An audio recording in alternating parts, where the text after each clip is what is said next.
It was pretty heartbreaking, dude. I promise you. I've always been a big supporter of my LGS. Played Magic there a lot. Just basically show the Lorcana community the experience of going to a Lorcana Challenge event, and it's the very first one. Family's a Disney family. That's kind of what got me into this, was being a Disney family. So I'm really excited for that possibility. This ties into the story too.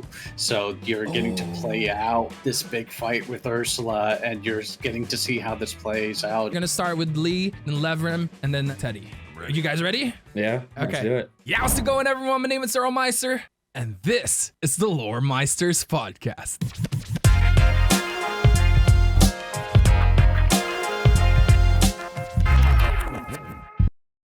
For this week's episode, we have another group of podcasters. It's no other than the Glimmer Gang. Teddy, Sean, and Blake. Glimmer Gang is a group of guys who didn't know each other until meeting through the Lorcana HQ Discord server. They were all interested in the competitive space for Lorcana, so they created the Glimmer Gang with the intention of being a place for all competitive in Lorcana. They have a weekly podcast, a new show called Illuminary Gazette, and also this other content on their socials related to competitive Lorcana. Now, let's get to know them individually. Teddy is a 19-year-old college student who's been playing games since late middle school. Pokemon was the game that truly got him into TCGs. It was the game he played throughout high school. And when Lorcana was announced at D23 in 2022, he was hooked right away. He is also a sports media major, so creating content and talking with others about Lorcana or TCGs in general is something he really enjoys. Sean, on the other hand, is a casual Magic the Gathering player from a young age. His love for TCGs has only grown over time. Started playing at a local competitive level with Digimon in his early 30s. Now, he is fully dedicated to playing Lorcana at the highest level. He also has a side project called Uncommon Cardboard that focuses on interviewing other content creators and members of the Lorcana/TCG community. Lastly, Blake. He was a casual Pokemon and Yu-Gi-Oh player in his early days. Then, he got into Hearthstone during his time in college. In the more recent years, he recently moved to Canada with his wife, where he tested the waters with Digimon and eventually landed in Lorcana as his main game since he is a huge Disney fan. He is also known as Warlock Levrim, where on his channel, he goes over the story and lore for Lorcana. How's it going, everyone? We're finally here with the Glimmer Gang podcast crew. Sorry, I'm a little nervous because this is the first time we have 4 people in total, including me, of course, in the podcast. I'm super excited to talk about pretty much everything that's happening with Lorcana right now, because it's a crazy time in the Lorcana community. We have the Lorcana Challenge, the tickets, all the drama behind it.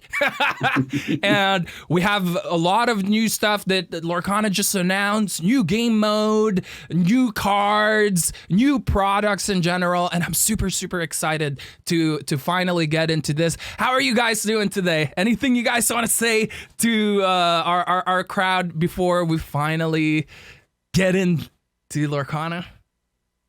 I want to say thank you for having us all on. We are all so excited to be here. You do an amazing job with these shows, and yeah, for me, I'm super excited the state that Lorcana is in right now. I know there's been a lot of controversy, but I'm super excited. Yeah, same. Yeah. Hello, everyone. Just awesome to be here, and really excited about what's going on. Again, despite all controversy, there's a lot of good stuff coming along too. So it happens, right? All this controversial stuff. Right. Yeah. How's it going, everybody? You ready to get silly? I'm ready. Lorcana silly season, everyone. Yeah. All right. Yeah. So it's really cool what you guys do, honestly, with the podcast. I want to start with the promoting your podcast really quick and just quickly talking about it. You told me the story of how you guys got together from the Lorcana HQ Discord and just kind of say hi. And this is what's awesome about the community, right? Like we just approach people and like unlike other games that I've played, not just card games, but games in general, because I played a lot of games as well. It's so much more easier for Lorcana community to reach out to each other and not have any icky vibes, you know? Yeah. Because I've done this I've been a streamer for like 4 or 5 years now, and reaching out to people, sometimes you either don't get a response, which is fine, but sometimes when you get a response, just like this is the face that I'm imagining them doing. But with Lorcana community, it's like, oh, hey, how's it going? Like, let's go talk about Lorcana. You want to collaborate? Let's go freaking collaborate, you know? At least for the creator side and for the community in general, except Facebook. Facebook can be really wild. Yeah, Wild West over there. Yeah. Every other platforms, I would say, I'm having a great time, but like sometimes it scares me to post on Facebook because you have this like random person that's just a keyboard warrior and just like and the comments that you get, the posts that you get, they are just super crazy. But you want to talk more about Glimmer Gang podcast? What really inspired it, or did you guys just like one day like let's just do a podcast because it's fun? I mean, yeah, that really is what it was. We just one day we decided to do a podcast. I sent a message, Lorcana HQ, Discord, and Sean, Blake, and then we had another previous member. They were the first 3 to respond, and we did not know each other before. And it was just really cool to see how it came together. And like you said, this community is amazing. I am so thankful for all the connections I've been able to make personally, and I know the boys can say the same thing. This is just really great. Yeah, now you're like what 30, 35, 36 episodes in? We just released episode 37. 37. Yeah. Damn. Hey. Time passes by. Yeah, it really does.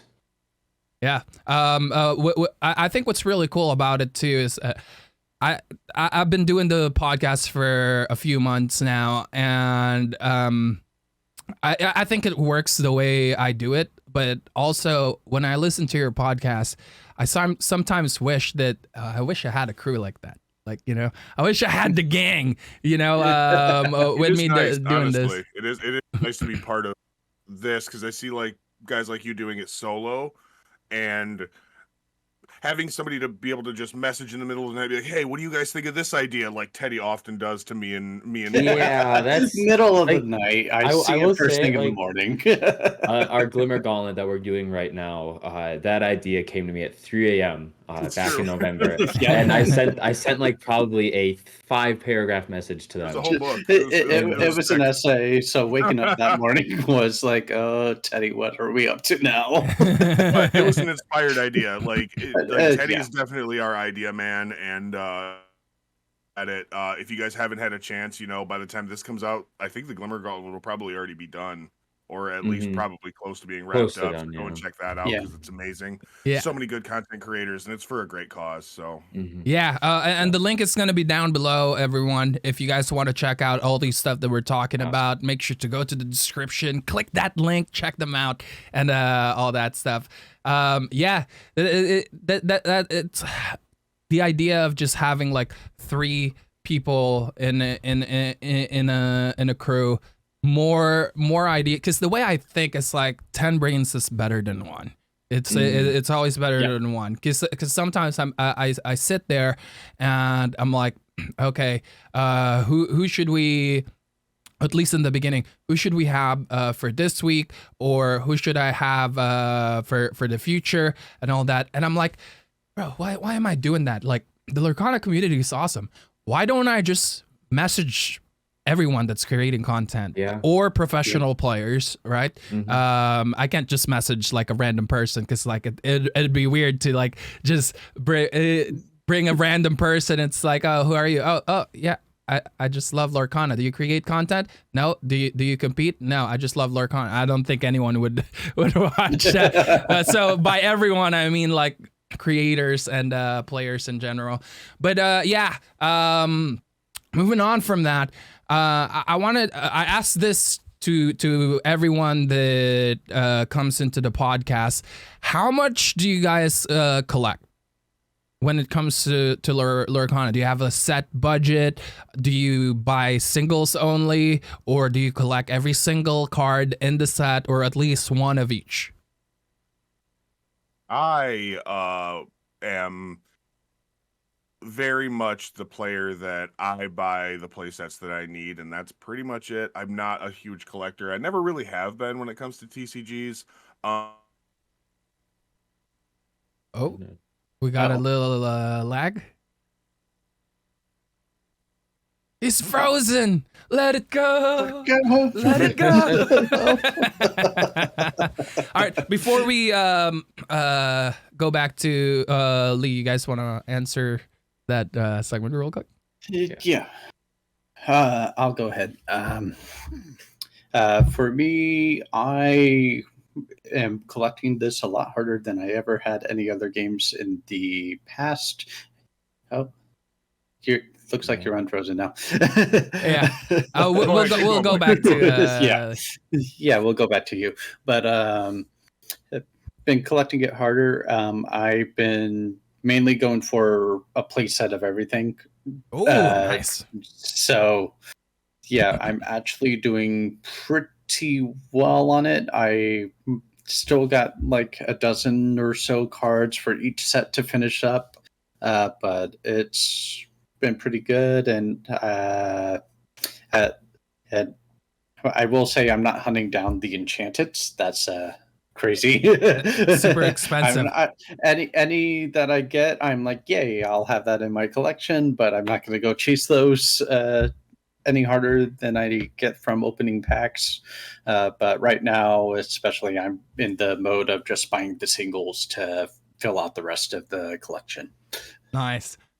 I kind of like that idea, and I do the same. I want a play set of everything if I can, but I usually would end up with like a full play set of commons to maybe super rare. There are some super rares that I'm missing, and legendary is super hard to get. That's the hardest spot. Yeah. When it comes to legendary, my rules is I want to have one of each, but a play set of the ones that I want to play with. Yeah. How about you, Teddy? For me, I just basically am buying whatever I need for decks, whatever I want to be playing. Like I brought Ruby Sapphire to a 2K event this past weekend, and so I had most of it, but I also just went out and bought the last pieces that I need, and that's how I usually am. I am on a college student budget, so I don't have all of the money in the world to buy everything. But like, I would love to be able to collect, like, if this game is still around when I graduate and I have a full-time job, I would love to be able to collect a playset of everything and just be able to like basically, if I want to play a deck, be able to just grab those cards and go. But also, the great thing about this community, and I'm in Indianapolis, Indiana, and the great thing about it is I have a bunch of friends here or just in the Lorcana space and say, hey, I need these cards for an event this weekend, and we can. That's the great thing. We can share cards, and I think that's one of the great things about this community is if we need cards, I have people to go to for them, and anyone can come to me as well. So that's kind of how I go about it. I don't really collect like a personal collection, just not something that I do. I don't even collect foils. Like I just sell them off or I trade them off for regular cards to be able to get more play sets, so I have more cards to play with. Nice. Yeah, that's actually one of the first advice that I got when it comes to card games. If you want to be in a budget, or even if you're not in a budget, if you want to be saving money, get some friends or have like a group of people that you can trust, that you can give your or not trade your cards, let them borrow your cards, so they will let you borrow their cards as well. And I've done that plenty of times already, because I'm not a control player, but I was forced into playing control and mid-range. I love aggro. So I had every set from set 1 to set 2 It's changing now on set 3 because I'm starting to accept that aggro is not just very cash money. It's at least in this game, this game. So I traded a lot of my Maleficent dragons back then, and all that stuff. So I didn't have them when I was ready to play Ruby Amethyst. So I would have to always borrow. I sold like 5-6 Mauis in what do you call this, in eBay. And I had to buy like a couple of them like a few weeks ago so I can actually play it again. But how about you, Lee? You got cut off there when you were talking about your collection. Basically, I buy the play sets of the decks that I want to play. I usually limit it to like 2 decks to play. I'm a huge aggro player at heart too, so that helps me as far as budget wise, because most games the aggro decks are the cheaper decks. Yeah.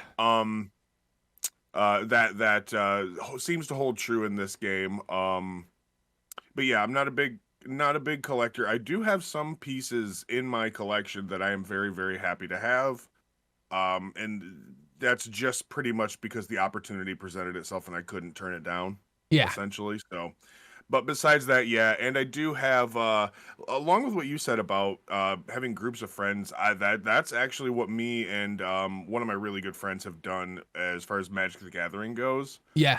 My collection for Magic the Gathering is actually our collection, so it's pretty much split in half, and it's a lot easier, like you said, to be able to build more decks and to have more play sets of things when you have more people contributing, which I really, really appreciate. Well, I'm not on a college kids budget. I am on a single father's budget, so it's similar. It's similar. Yeah. Well, the biggest thing is I don't have to pay taxes. Right. Exactly. I don't want to get reminded of that. I'm trying to have fun with you guys. I don't want to get reminded of like responsibilities because I have to file mine soon. I'm just kidding. Trust me, I have to go write a 5-page essay after this. So that's my responsibility for the day. Yeah. There you go. I definitely feel you on that because we're due on 6 weeks. My wife is about to give birth to her very first awesome. Congratulations. Congratulations. Thank you. And right now I'm on that part where, okay, I want to play this safe, so I gotta be mindful of how I spend, since there's someone relying on us now, right? Yes. Mhm. So Absolutely. like I have to always think about that now before I spend. But yeah, I feel you all on that, and it's pretty cool how you're all on different pages when it comes to collection, and nothing is right or nothing is wrong. It's Yeah. a preference. It's a preference. Yeah. Well, my next question is, how often do you go to your LGS and not just compete, but just hang out and play some Lorcana with the people? How often you guys go? For me, it's not too often, which is unfortunate. Being in school, I have clubs that go every night, and then on weekends, I'm usually with friends and all that. I kind of use my week to work on Lorcana stuff and like focus on getting stuff out for the Glimmer Gang, or just like working and hanging out like with those people. And on the weekends, it's kind of reserved for my school friends because that's when I get to see them the most. But like during the summer, or like I guess Lorcana wasn't out last summer. Like over winter break, I was able to go. I was at home. Didn't have to worry about homework. Obviously, all my friends were all back home, so I got to like focus on LGSs, and I got to go then. And that's kind of why I'm looking forward to summer, is because I don't have. I obviously have work to worry about, but like I'll be able to go to more LGSs. But during the school year, it's unfortunately that I can't go as much as I would like to. But yeah, once summer starts, I'm going to be going as many days as I can during the week. Yeah, but there are LGS like around you that does Lorcana. Yeah. It is interesting because I'm in a different city than I actually live in. For school, I'm in Indianapolis, and my home is up in Illinois, Chicago area. So I'm like, it's hard to like build a community here, but then also because like when I actually am playing, I'm back home, and I have a bigger community up there, but I'm also not there like 9 months out of the year. And so that's kind of like something I've found interesting is like, how do I build a good Lorcana community in Indianapolis? Because like in a few weeks, we're going to be playing in set championships, but I don't know as many people here than I do back home. And so it's kind of just like a dynamic in this game. I think it does really well. It's just bringing people together and be able to like have like whenever you walk in like into an LGS, it's gonna be really inviting. The 2K I just had, like I mentioned, me and a buddy, we drove to like the Cincinnati area, which is 2 hours away. Super inviting, super amazing community, and that's what I love about this game. Is like we can just do go to different places, and no matter where you are, the LGSs are gonna be super nice. Yeah, I agree. Mm-hmm. For me, I definitely on that same boat where I haven't been able to go as much as I've liked. But I like set 2 especially, I only got to do like a couple starter events, and then the rest of that season I was just too busy with life. Yeah. To make it to too many events. But we're definitely trying. We've done some more for set 3. We just did our first draft a couple weekends ago. Nice. And a big part of that is a lot of the stores in the area are doing weekdays, and it's very hard for my wife and I to, especially for her, to go straight from work to an LGS after a very long day of work and trying to play in an event that goes to almost 9 o'clock some nights, and not having any chance to stop and go home and do anything. So yeah, it's very tough to make it on those days. So we're hoping some more weekend events, like the draft happened on a Saturday, and we're like, okay, we can make these events a lot easier. And we for the first chapter, we got to go to Jonty's store over at the Inkwell. That's cool because you're in Canada as well. Yeah. But for him, his store for me is 2 hours away. So 2 hours there, do that whole entire day, and then 2 hours back home is unfortunately too much to be a regular there. As much as I would love to, he has an amazing store and an amazing community over there. Yeah. But we're hoping we can move a little closer, and maybe we can join his community there one day. I'm kind of like in the same boat. The LGS that I go to, back on the first like 3-4 months, I would say I was going every Friday, but now it went down to every other Friday because it's a 2-hour travel for me. I have to take the bus and then I have to take the tube to get there. But it's a lot of fun, and I didn't mind it because like it's actually. It's my night out, you know, like that's my only time actually going out of the house because as a full-time creator, I edit my videos, and I have to write the scripts. I have to come up with the ideas, especially when I was streaming a lot. I'm always inside the house, so I have to find a way to go out. As the editor, I definitely feel you there. Yeah, I will say, we've all started contributing to that. I know, but I'm talking about my stuff too, because true. because I'm also working on my own channel. Yeah. So spending all of that time at the computer at home, it's nice to get out. Yes. Yeah. Touch some grass. Yes. How about you, Lee? Any LGS around you? I know you mentioned Magic the Gathering, so you probably have been. I actually am the odd man out here. My LGS does not support Lorcana. So yeah, it was pretty heartbreaking, dude. I promise you. So I've always been a big supporter of my LGS. Played Magic there a lot. Played Digimon there a lot. Took a couple store champs from Digimon there. As soon as I heard about Lorcana, I was still playing Digimon. So that weekend when I went down to play, I was like, "Hey, have you heard about Lorcana?" And he's like, and he's pretty tapped into the seen. So he's like, yeah. He's like, I saw the article. He's like, I don't really know how I feel about it because Disney fans are another breed, is essentially what he said. Because Disney fans are kind of a fanatic group, which I totally understand, but like, so are pretty much every other group that's involved Yeah. in TCGs, you know? Like, if anything, like out of all the TCG groups, we're probably the kindest and most gentle we are community. 100%. I agree with you.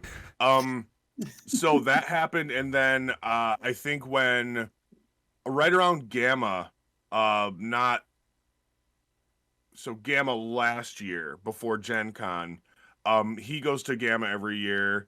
I had heard that he went, and I knew that Lorcana was going to be there, so I DM'd him, and I was like, hey, you checking out Lorcana while you're there? And he's like, everybody's talking about it. It seems insane. He claimed that he was told he knew what he was going to get as far as like distribution, which we know now that wasn't possible. So he was kind of just trying to get me to leave him alone, I think, which fair. I get it. Yeah. But needless to say, the closest LGS to me that carries Lorcana is about an hour away. And with work and kids and stuff, I just can't justify that right now. So I have to play on the only options I have are playing on webcam with friends and stuff like that. But thankfully, there's no shortage of people that I can play with. So and I will add that there are a couple members of the community, some very close friends at this point, that have helped me get. I actually pulled these out to look at them last night. So I do have some of the OP promos. I don't get to go and play at the LGS, but I do get some of the promos, so I'm okay. Yeah. For now. Yeah. Well, that's fine too. When I see you, if you need some more, have a big pile of it because I go to LGS the first like 2 sets. It's been slowing down for me, but like I got so much because every pretty much every night you get it, and then you get more if you win more. Yeah. Funny enough, when I went to London and I met with Pavel and Villain and Lorcana decklist, Pavel is the one that's running the tournaments in Bulgaria because there's zero Lorcana there. There's no shops that sell Lorcana. That's why he has to travel to London to get the cards.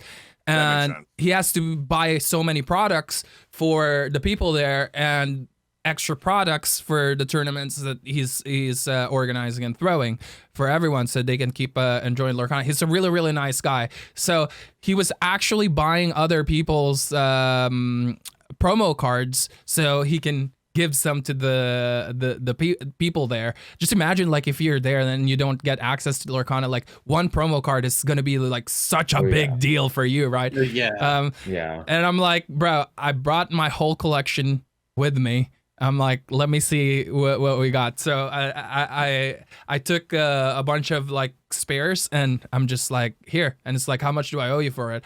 I'm like, bro, you're doing a solid one to the freaking community, you know, like people who don't have access to it. You're a legend. You're a hero to these guys. Like, why? I'm not gonna charge you for it. Like, just take it, you know. And it was and ever since then I always keep like extra promos just in case I encounter another situation like that. But yeah, so Lee, you mentioned you got a ticket to Atlanta. I'm so jealous. Yes, I want one. Yeah, I'm very, very lucky. I am one of the lucky few that is going to get the chance to go and play in Atlanta at the first Disney Lorcana challenge. I am super blessed. I'm super thankful.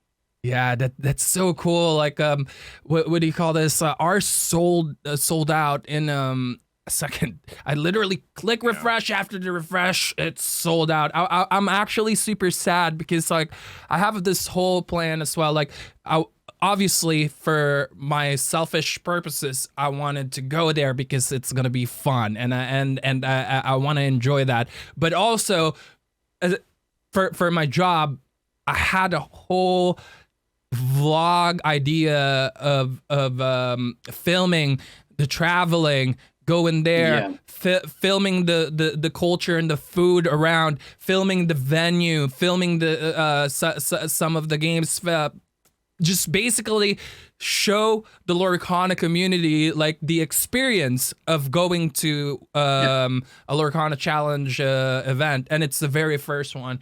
And I'm so sad that I didn't get my ticket. I might have the LGS here all the time, and I know you said that it's an hour away from you and you don't go a lot, but you got an ultra megatonic event to go to, so everything that I do is not even compared to where you're going. And I was, oh man, congratulations, firm handshakes, well played. Now is everyone planning to go to the other ones in the future?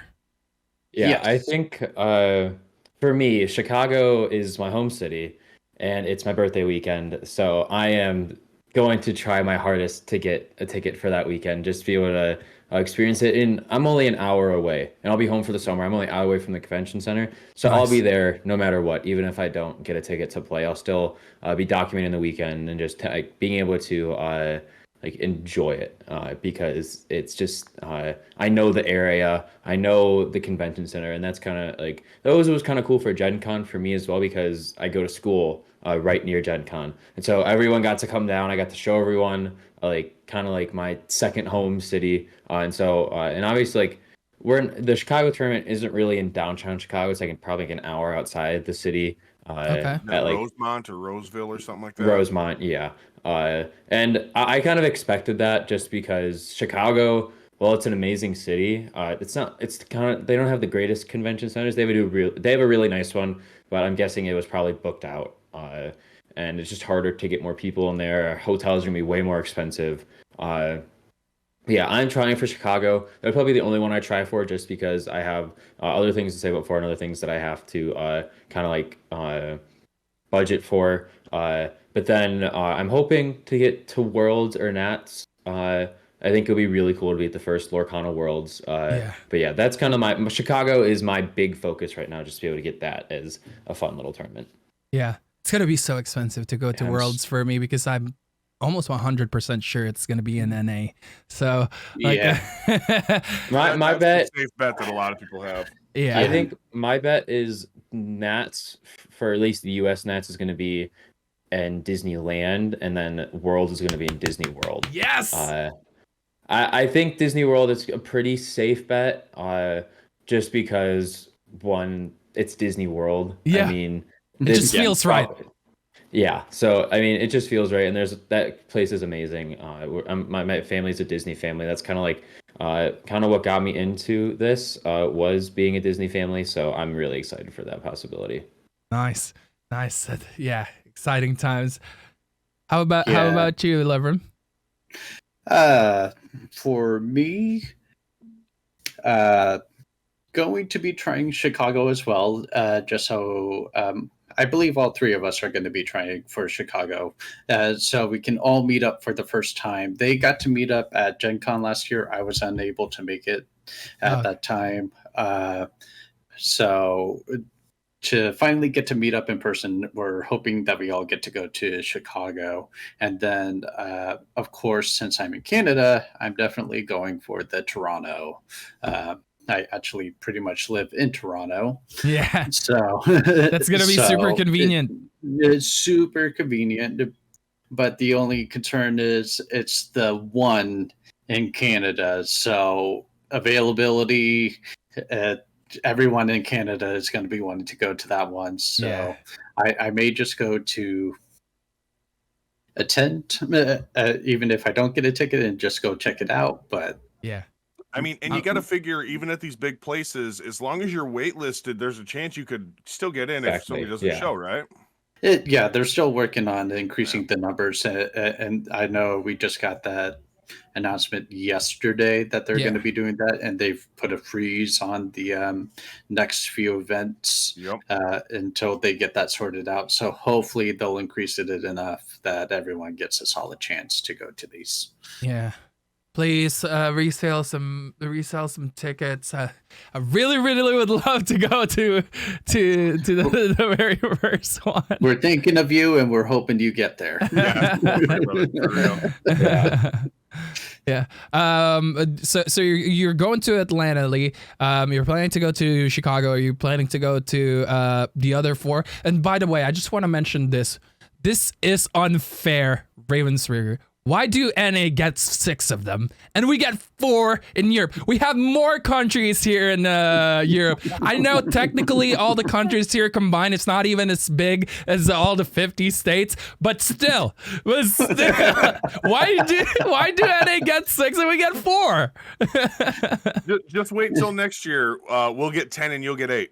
Oh my god. Yeah, that's probably what's gonna happen, honestly. All right, now let's talk about all the spicy stuff that they just revealed. Yes. The co-op game mode, I'm super excited with that. I'm a super competitive person, but the thing about me is I love having fun and enjoying games. Competitive stuff, it's fun, but also there's a whole side of games where you just want to chill. I don't want to be picking my brain. I don't want to be counting in my head. I don't want to predict what the opponent is going to play. Sometimes I just want to chill. And I'm so glad that they are tending to the casual community as well. And I know like the competitive, like the super sweaties get salty about this because I was on Twitch chat and you can already see them all like, get the freaking wambulance for God's sake. Like why can't we tend to everyone, right? And to be honest, 99% of the community are casuals and they're never just gonna tend to the competitive scene. But yeah, what do you guys think about the co-op? Like, any predictions on how it's gonna play? What is it gonna be like? And there's also difficulties, right? Are you gonna be playing on easy, or you're gonna just like, I'm a competitive player, let's hop onto the hardest level right away? Definitely more my thing, because I believe they've also mentioned this ties into the story too. So you're getting to play out this big fight with Ursula, and you're getting to see how this plays out. And I think I see on the box there's this special little reward pack for when you complete the game that you can do. Yeah. And I'm very curious to see what that is, and what if that's going to be like a hint for what's coming next for Lorcana, or what that's going to be. And like you said, free enchanted would probably be one of the cheapest enchanted though, if they printed that to the ground though. They need to print this product to the ground. Everyone needs to be able to get this in hand. But I will say, that this, we need products like this, because not only are there a lot of casual people with Lorcana, but there's also a lot of new people to just TCGs in general, and they're doing everything that they can to get people's toes into the water. And this is a great way, and even for people who just, there are people that just don't like that competitive interaction with some games, and this is a whole nother way you can just go in and enjoy Lorcana.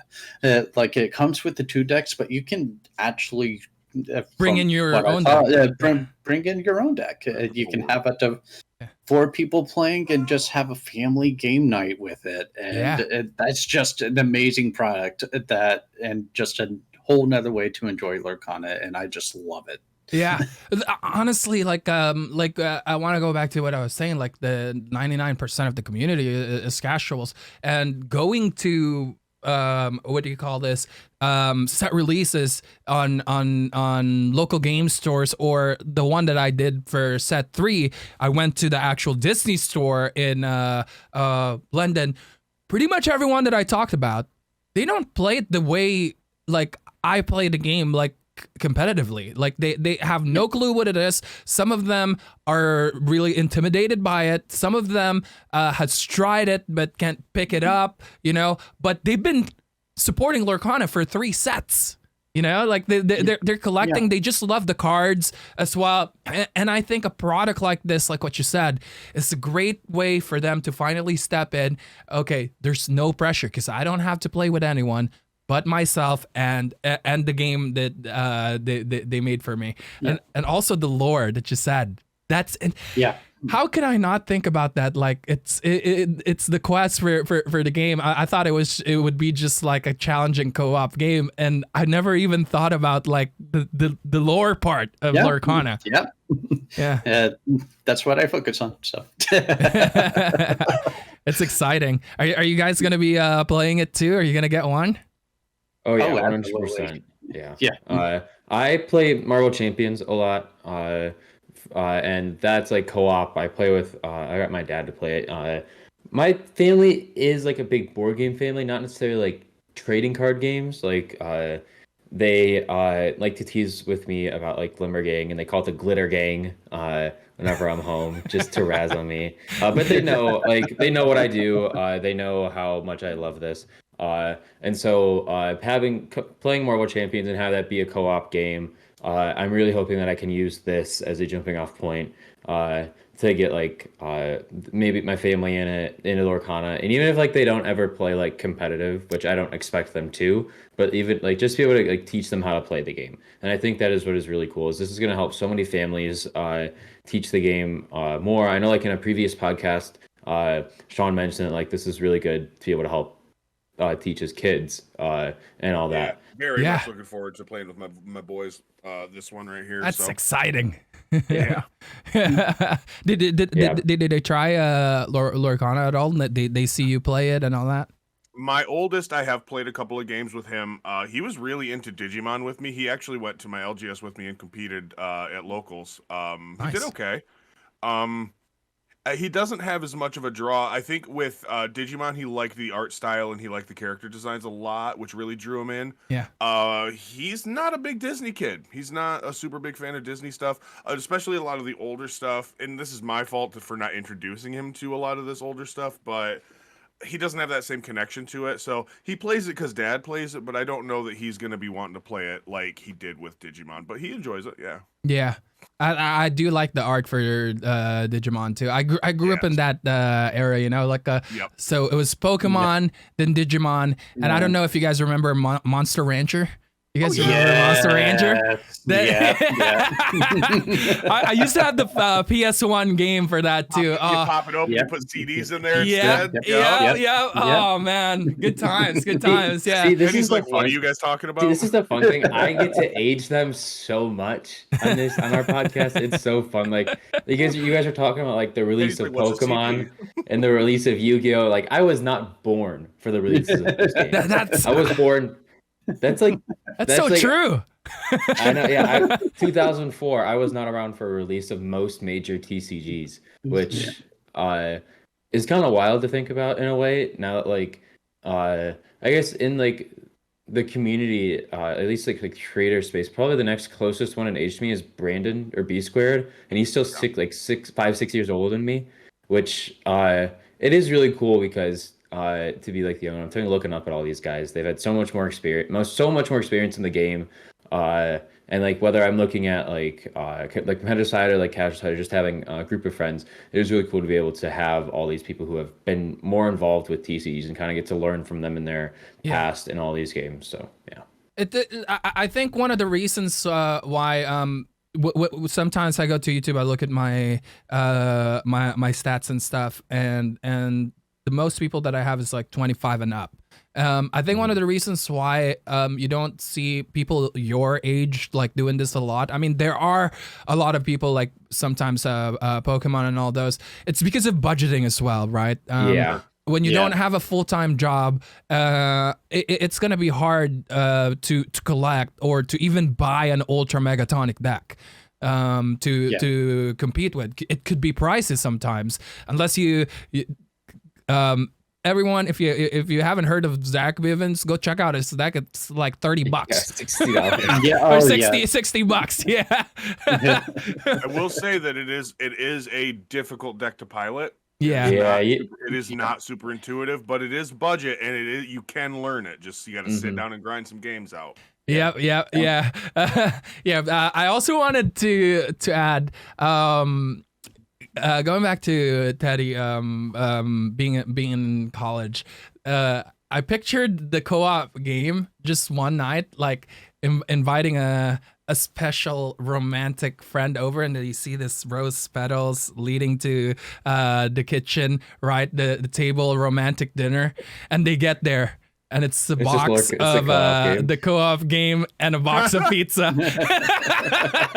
see, that is also that. Like, that's a good point to bring up. Is like, it's very interesting. Like, because I won't lie, not many people at school know about this side of like what I do.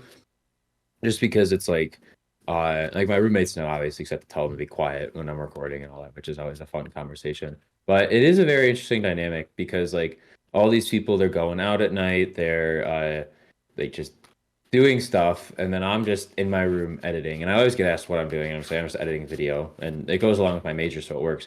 But it is like that is something like I've realized I have to like step out of my comfort zone a little and just say, okay, this is what I do. And I think Lorcana has helped me a lot with that and saying, okay, this is what I'm going to do. This is what I want to do with my life. And so, yeah, being in college, it does have its, like, I don't know the best word, but just it has like setbacks, I guess, in a way, because obviously, like, I don't have the full money to buy all the cards I need. Like, I don't have Tragic Beast. I don't have Rapunzel from set 1. I don't have any Robin Hoods from set 3. But it is a really cool experience though, just to be able to be in college and see all this stuff happen. Like being on the ground floor, being so young.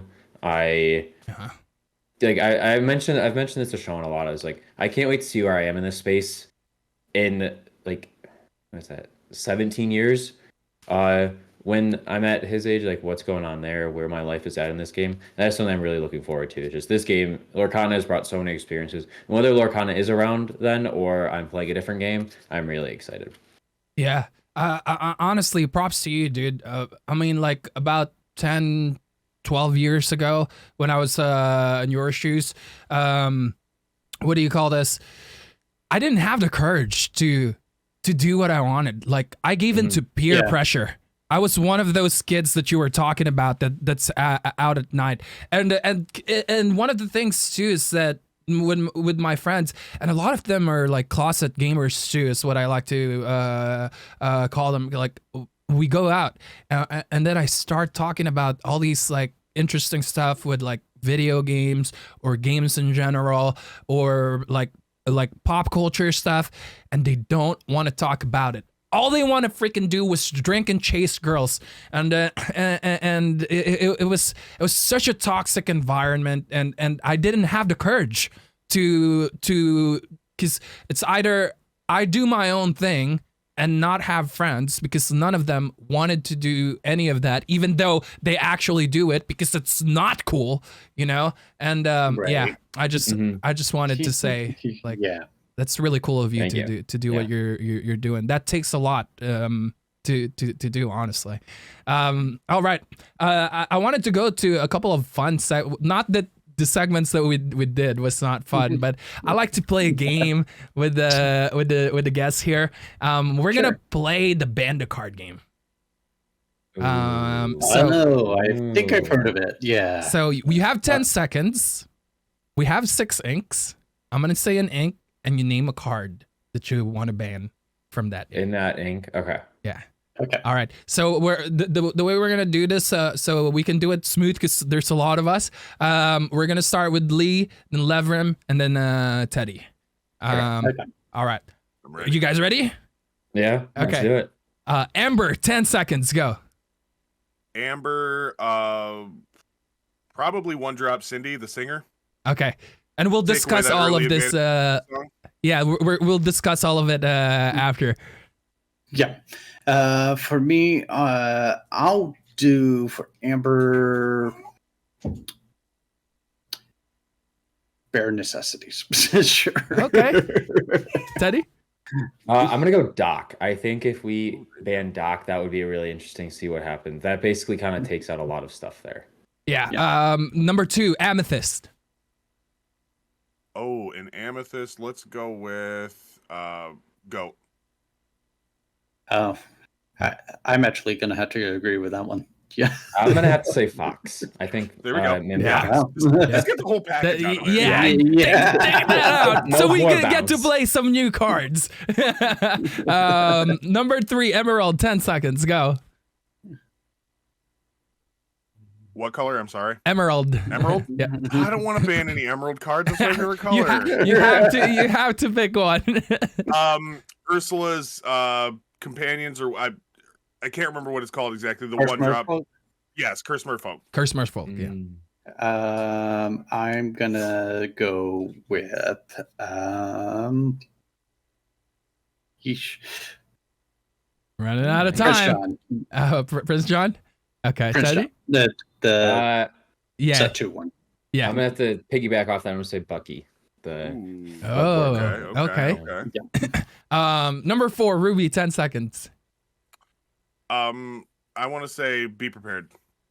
All right. Yeah, that's an easy one. Be prepared. Yeah.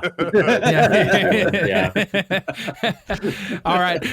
Sapphire. 10 seconds. Go. Ooh, Sapphire Hades. Big Hades from set 1. Okay.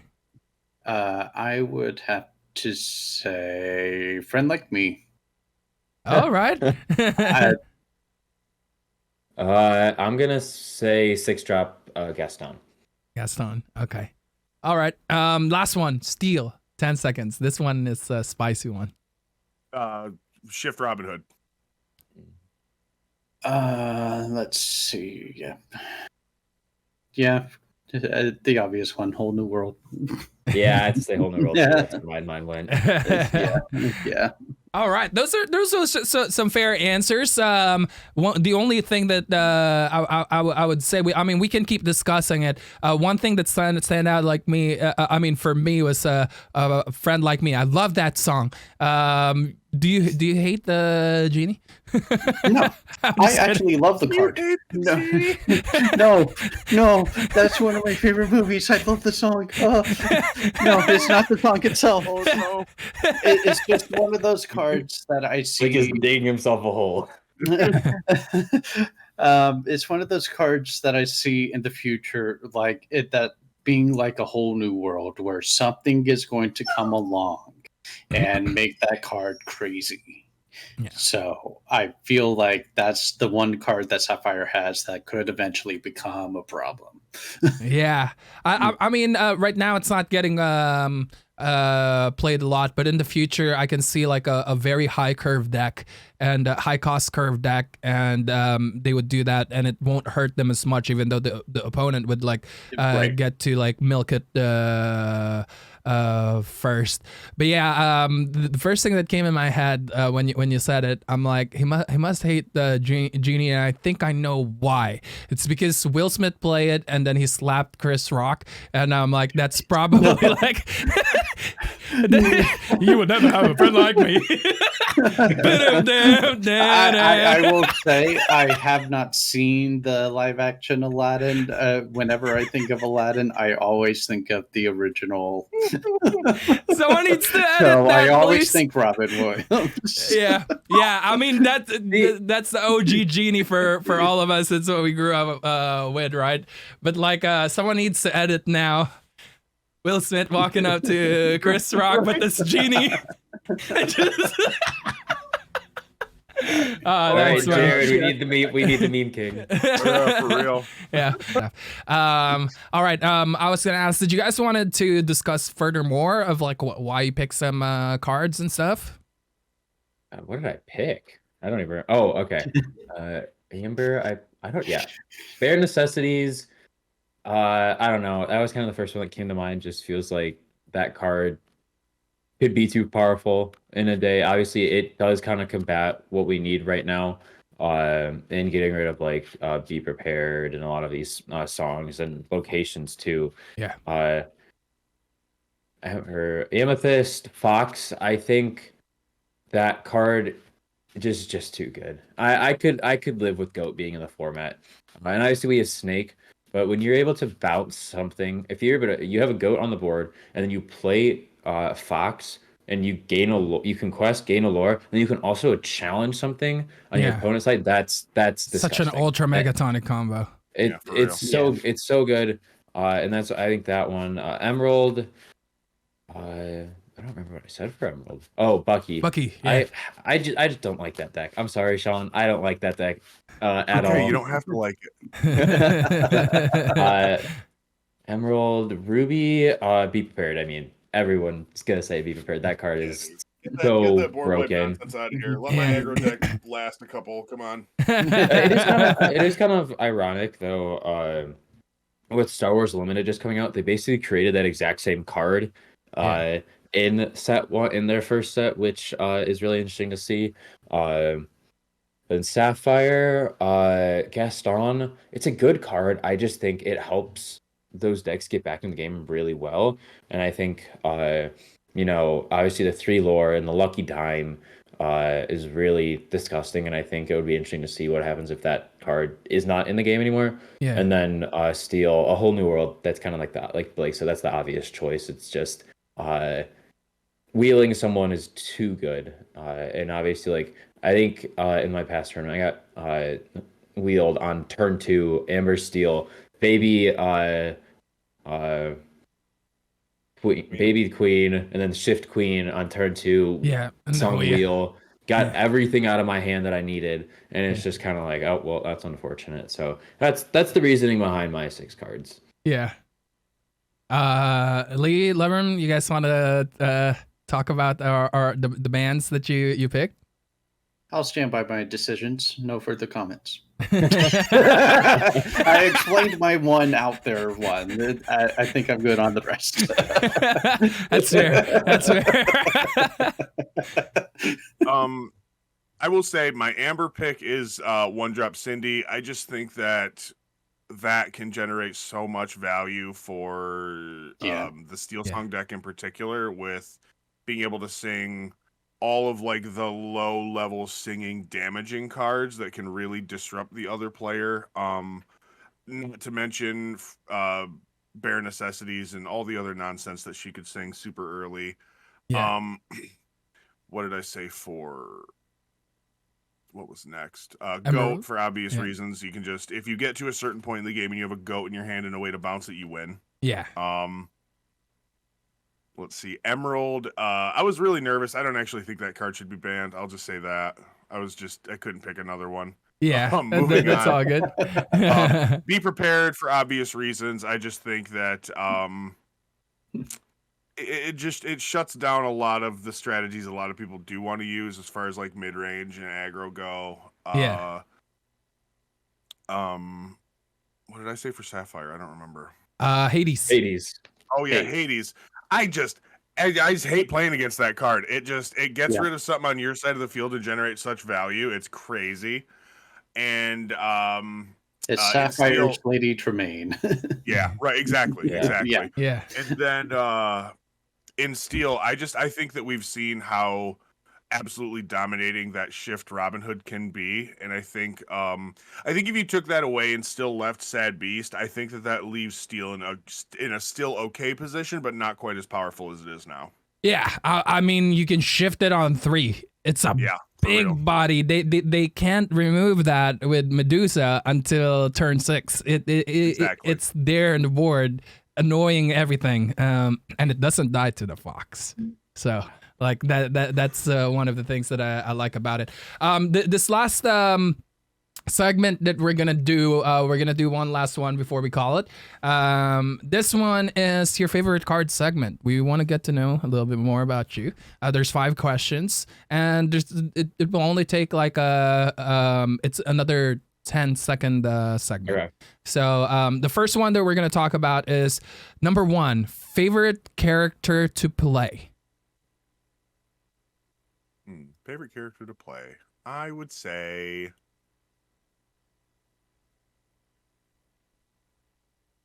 Man, that's a really hard question. You're running out of time, bro. I know. I'll say Ursula right now, just because she has a couple of really, really great cards, and thematically speaking, her being the big bad that we know now. Yeah, I like playing that. Yeah. Which one? Deceiver of all. I'm so excited for the new Ursula that they released. An ultra megatonic anti-song Ursula. Yep. Yeah. I'm saying it now. At the moment I saw that, I'm like, okay, green purple right now has joined the meta. Green purple next set is gonna be ultra megatonic because of that card. It's I can see that happening for sure. Yeah. All right. Favorite to play for me will have to be, just because I like to play fun stuff, I like to play. You would never have a friend like me.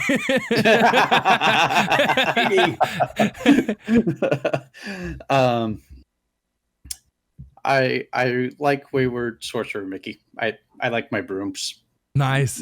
And it's getting better. And it's getting better next set, so I really can't wait to fully build that deck out next set. Nice. Then for me, I'll probably have to go with Madame Medusa. I just love that card. It's so fun to just pick off these, like, it picks off so much stuff. It picks off little Robin Hood, Beast. It's so good. Nice. All right, next one is favorite character art. Favorite character art?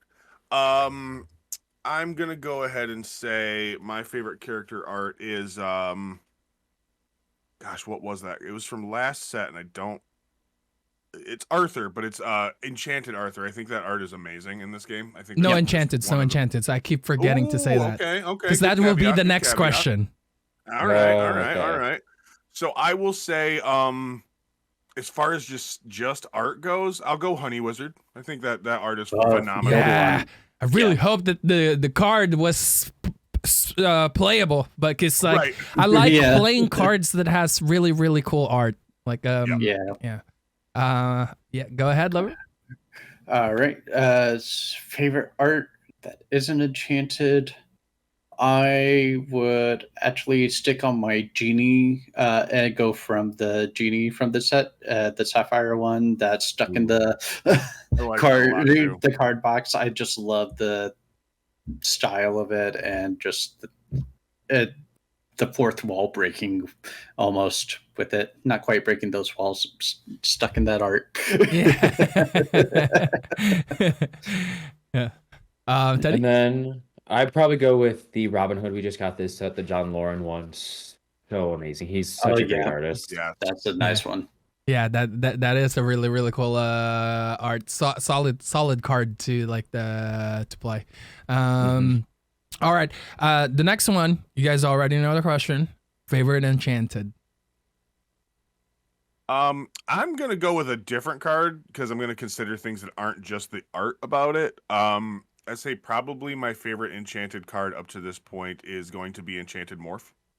Ooh, yeah. I do like the Enchanted Morph. Yeah, little Morphy boy. I love that guy. Yeah, love him. For me, that's going to be Enchanted Chernobog. I just love Fantasia in general, and he's the last. Not last one, but the other card that the one Enchanted that I'm really chasing for the set. Nice. I did already. My one Enchanted that I have pulled for the set is the Sorcerer's Hat, so I kind of want Chernobog to finish the little Fantasia set. That would be cool. Yeah. And you know, one thing that I really like about this set is that they actually stick with one style for all of the Enchanteds. Because the Enchanteds on the other ones is like all different. It didn't feel like a set. Now, like with set 3, when you get all the Enchanteds and you put them right next to each other, you can tell, okay, they all belong in one set. Yeah. Teddy? I'm gonna have to go with Pride Lands. The location Enchanted. Okay. It's my favorite art. That's probably like the only Enchanted. If I pull it, I would keep at this point in all 3 sets. I love that art. It's so good. Yeah. There's honestly like a lot of enchanteds that I want, and I want to own them all, but it's so expensive. Like Can we just that Elsa, that one Elsa just like I think the last one that was sold was 1.1K in US dollars, which is just it's so crazy. Like $1,000 for that card. I mean, it is a beautiful card, I will say that, but that's wild. And just to think, I have one sitting in a box just over here. What? You have an enchanted Elsa? Yeah, I got it in Miami. Right. That's so awesome. Yeah. I am keeping that one just because it's a great memory from Miami. I've had several people already knocking at my door for it. Anywhere it's staying with me. I was just gonna say, anywhere you pull that, it's always gonna be an ultra megatonic memory. It's an enchanted Elsa. All right, number 4, song. Favorite song, not just to play. Maybe you love the song in general. Maybe you love the art for the song. Whatever song. Song.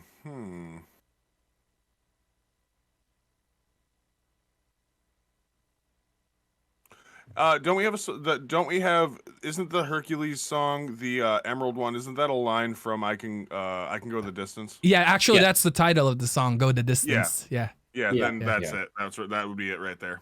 That's my favorites. My top favorite Disney song of all time. It just hits, man. It's just like And I remember hearing it when I was a little kid and like still instantly just really loving that song. Yeah. And even to this day, still the same. Especially Michael Bolton's version of it. Yes. Yeah. Oh, I love the Bolton version. Yes. Yeah. Like I could play that like and get inspired so much. Like there are times where I'm daydreaming and that's playing, and then I picture myself like this is before Lorcana as well. Now I'm picturing it on Lorcana, like being on the top of the stage, winning the worlds for like one of the games that I'm playing. That playing just it's like I'll be there someday. All right, favorite song card. All right. Believe it or not, it's not Friend Like Me. I would say go the distance, but let me choose something else. I would have to go probably with Strength of a Raging Fire for Mulan. Yeah, Mulan, Make a Man Out of You. Yeah, Make a Man Out of You. Yeah. Yeah, there we go. That's a good one. I'm gonna have to go How Far I'll Go from Moana. I love that song too. I obviously grew up more on like the Frozen, Moana, those movies are like middle school, and I love those movies. I do not get why people say Frozen is such a bad movie. That movie is great. Both of those are amazing. The songs are amazing. It's overplayed, I think. That's true. Yeah, that is valid. I will say, when I was working in retail down in the States during the winter, "Let It Go" became a Christmas song. So I would have to listen to it every day. I remember my little sister plays that song at least 20 times a day, but I didn't get burned out with it. For some reason, I would always like sing along with it too, and now I have a 4-year-old niece, and I would play that. But both of those songs actually, "How Far I'll Go" and "Let It Go." I also play the part 2 one from Frozen. Ooh, yeah. The one where he goes, "Ooh," what do you call that song? You know what I'm talking about? I can hear you, but I won't. Into the Unknown. Yeah, Into the Unknown. Yeah, that one. Yeah, she likes listening to that too. All right, last one. Favorite item card. Favorite item card. I don't know that I have one, if I'm going to be 100% honest with you. I'll just take, I think Robin's bow could be cool if we get more low-cost Robin Hoods. Okay. I'll go with that one. I'll go with one of the ones that I like to play in set 1, and that was the Eye of Fates. Eye of Fates, yeah, giving characters extra lore and having fun with that. Yeah. I'm gonna have to go with Popsicle just because I love that deck. I love the higher archetype. I played that Ruby Sapphire a lot, so I'm gonna go with Popsicle. All right, yeah, there's a Popsicle is really cool. I love the art for it. I love the colors that they use, and the card is just fun in general. There's so much more stuff that I really want to talk to you guys about, but we'll save that again for the next time that we do this, probably months from now, maybe a year from now, who knows, but I'm definitely going to have you guys again, because I had a blast talking to you guys. We had some fun talking about Lorcana. We had some good laughs as well. Yes.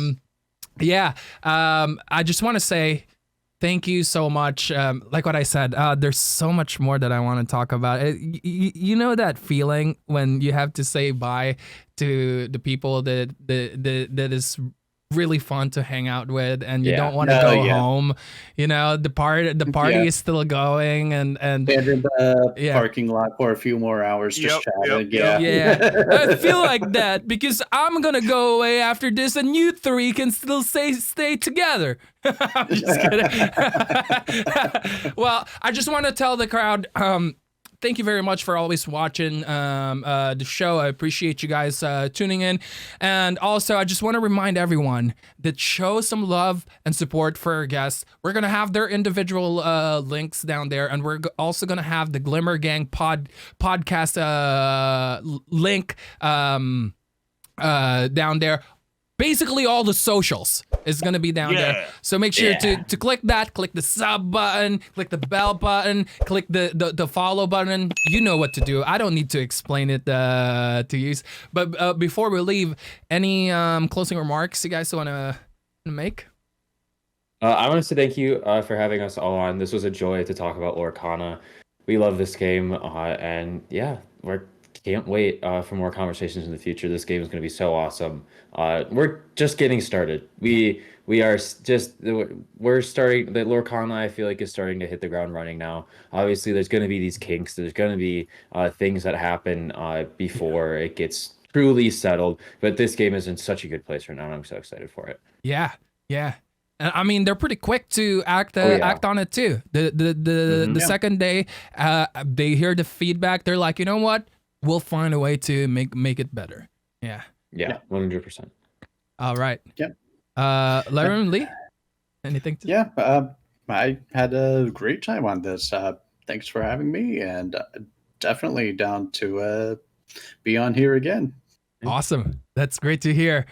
Yeah, brother. This was amazing, man. Your energy is infectious, brother. You do great work. It was a pleasure for all of us to be here, and like these guys have said, can't wait to be back.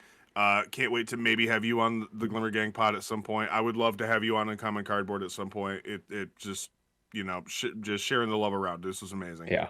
Awesome. Yeah, I'd like to do that too, and I can't wait. And maybe someday, when one of the big events are happening, we could all get together and actually do an IRL one. That'd be great. That would be fun. I'm a big fan of podcasts out there, and when I see them, I wish I have that budget. I wish I could fly them here, and we can actually have a more personal talk in person, But yeah, again, thank you very much. I'm glad that you guys have had fun doing this, and just a reminder again, everyone, if you want to check them out, the links are down below. Other than that, thanks for watching the show, and I'll see you guys on the next episode. Peace.